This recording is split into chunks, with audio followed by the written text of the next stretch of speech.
Perkenalkan, nama saya Kausar Bahtiar Rahman atau biasa dipanggil Arman dengan NIM 210 121504040.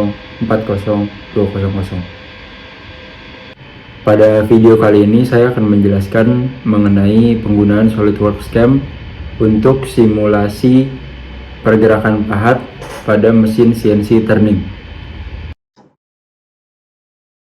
Untuk pertama-tama, pastikan Anda sudah mendownload dan menginstal SolidWorks dan SolidWorks CAM.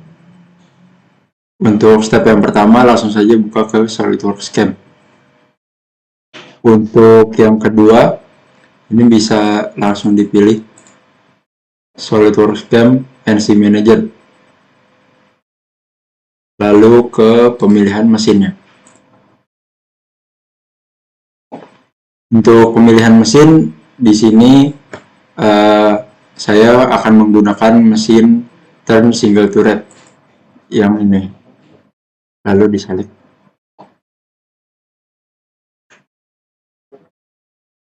Lalu oke. Lalu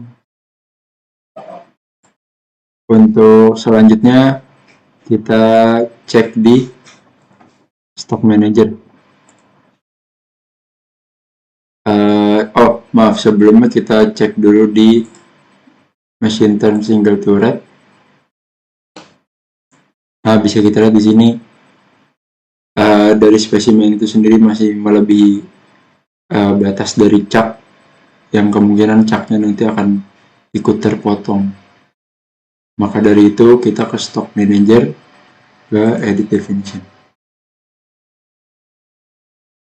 Nah, ini untuk menghindari kejadian seperti tadi, kita bisa memanjangkan pada offset parameter.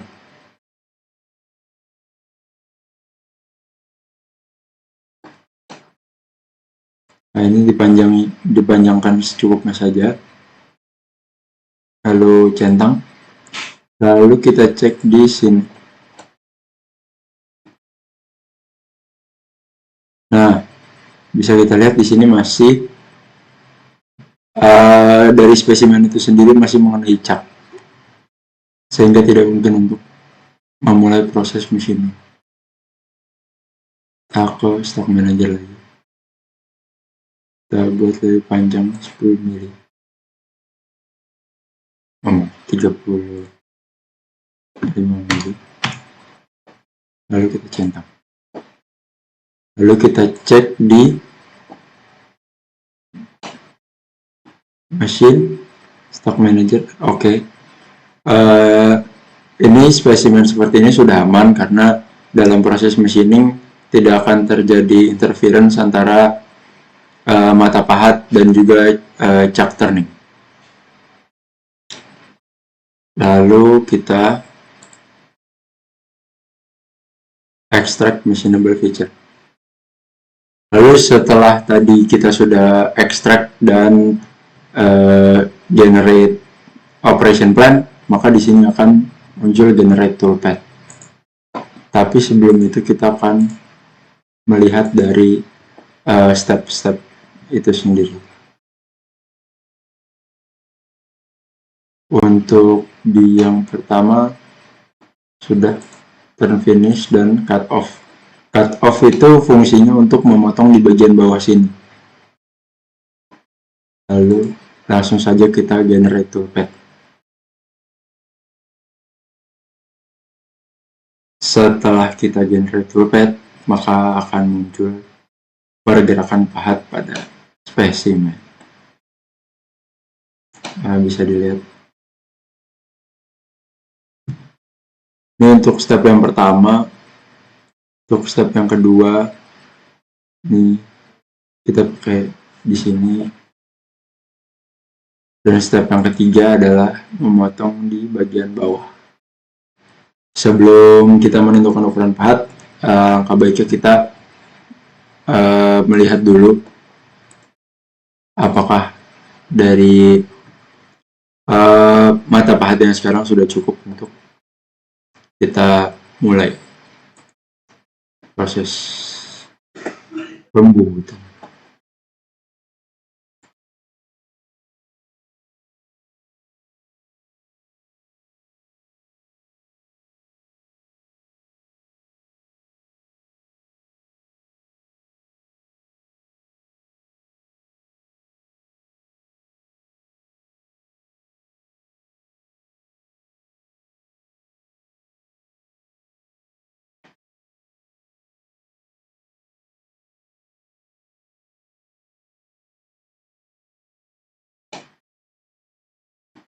Nah, bisa kita lihat di sini ternyata masih ada bagian spesimen yang tidak terpotong karena sudut dari mata pahat itu sendiri yang masih besar dan tidak bisa menjangkau bagian-bagian kecil dengan detail yang seperti ini.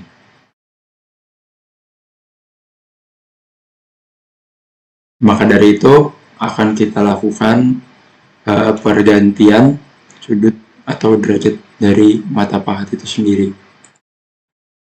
Untuk merubah sudut atau derajat dari mata pahat itu sendiri, yang pertama kita pilih dulu di step keberapa kita mau mengganti mata pahat tersebut.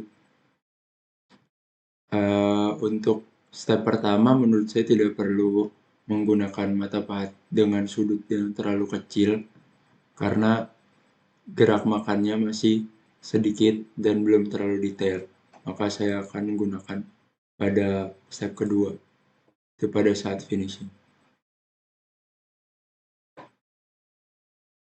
Di sini bisa kita lihat, sini ada tool, lalu diamond insert. Nah, dari insert ini sendiri, agar proses turning menjadi lebih detail dan mengingat ini juga proses finishing, maka kita membutuhkan angle dari insert yang kecil. Mungkin saya coba di 31 atau 30 aja. Oke. Yes. Lalu kita simulate toolpath lagi.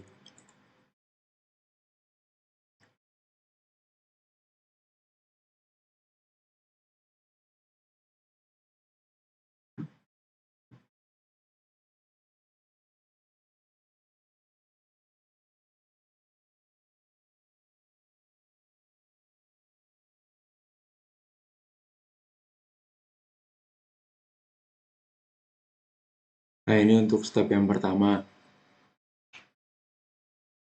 Lalu lanjut ke step kedua. Ini step ketiga. Ya, seperti itu.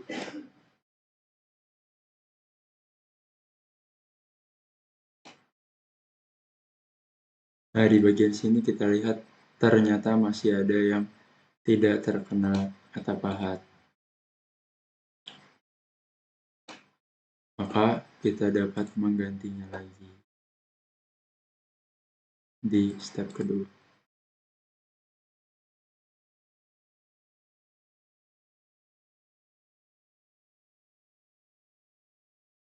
Kita akan mencoba 25 derajat angle pada insert.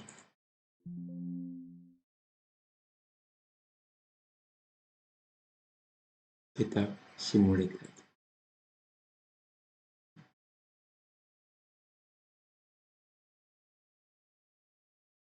Untuk step yang pertama seperti ini. Masih sama dengan insert yang tadi. Tidak kita rubah karena gerak makan untuk step pertama itu tidak perlu banyak-banyak.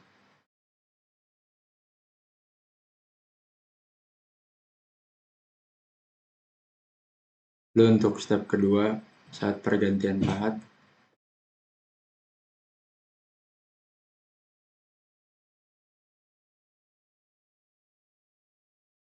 jika dirasa hasil yang didapatkan sudah pas, maka dari itu kita kembali ke sini. Lalu kita ke NC Manager dan kita pilih post process untuk mendapatkan G-code dari pergerakan pahat tersebut.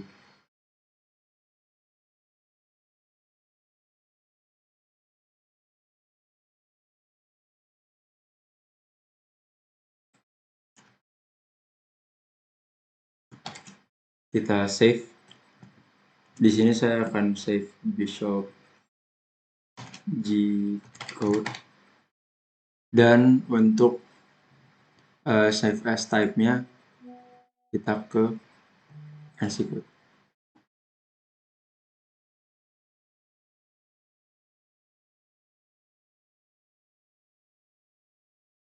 Nah, di sini untuk save-nya, di sini file name-nya bebas, tapi save as type-nya harus NC code. Nah, lalu jika sudah muncul seperti ini, maka langsung kita play.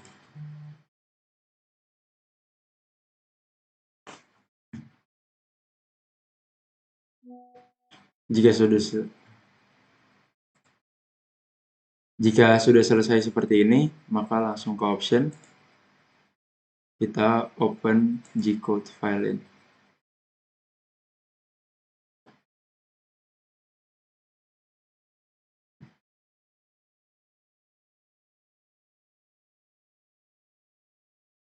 Nah, maka akan muncul layar seperti ini. Yang sudah tertera G-code yang akan digunakan nantinya. Untuk melihat toolpad dari pergerakan path itu sendiri, kita bisa ke backplot window. Nah, ini bisa kita lihat ini dari pergerakan pathnya. Yang pertama, dia bergerak sesuai dengan toolpad yang sudah kita generate di SolidWorks itu sendiri.